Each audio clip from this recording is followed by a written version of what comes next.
আমাদের পদকর্তা কি বলছেন?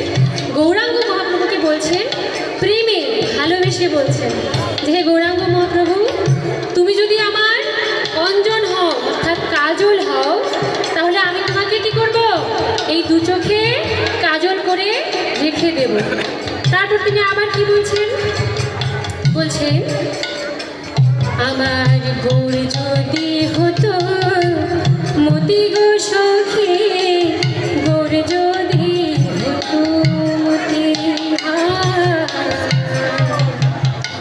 আমার গোর যদি হতো মতি গো সখী, গোর যদি হতো মতি, আমি যতন করিয়া গলায় পরিতাম, ও গোর হে,